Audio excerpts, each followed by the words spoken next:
We all have used the quadratic formula as a convenient tool to find the roots of quadratic equations. However, have you ever paused to wonder why it works and what role the part b squared 4ac plays in determining the nature of the roots?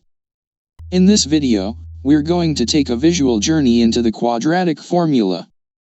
The standard form of a quadratic equation is ax squared plus bx plus c equals 0.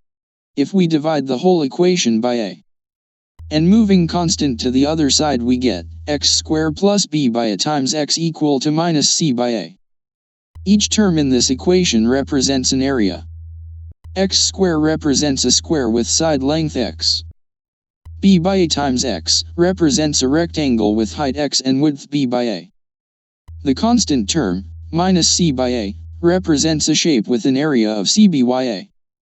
Now we have two shape on left and one shape on right. So we need to convert the left-hand side into a square to make our problem simple. There's a clever way to combine the shapes on the left-hand side to make a square. We can do this by splitting the yellow rectangle into two halves across its width and placing them along with the red square to create a larger square. Now we have a complete square, except for a small square missing in the top right corner. Fortunately, we know its dimensions are b by 2a. So, let's add that square, and to balance it out, let's add the area of the orange square on the right-hand side. Now we have squares on both sides of the equation. So, it's clear that x plus b by 2a whole square equals b squared by 4 times a square minus c by a. By equating the right-hand side, we get b squared minus 4ac divided by 4 times a square.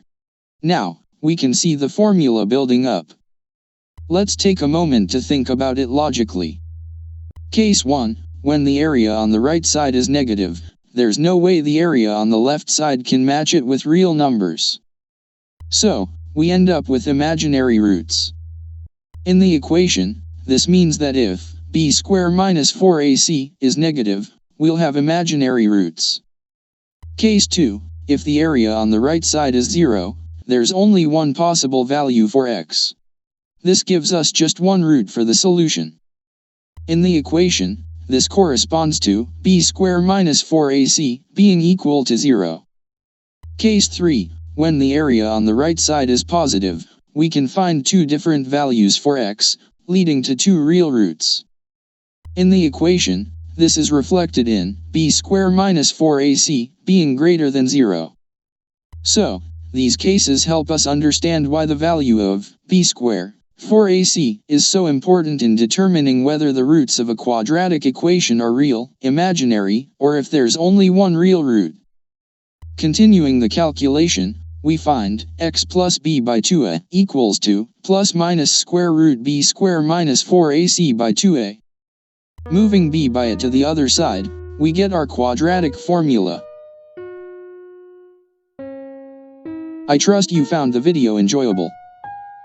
To stay tuned for more fascinating content, please continue following my channel. Don't forget to show your support by liking, sharing, and subscribing to my channel.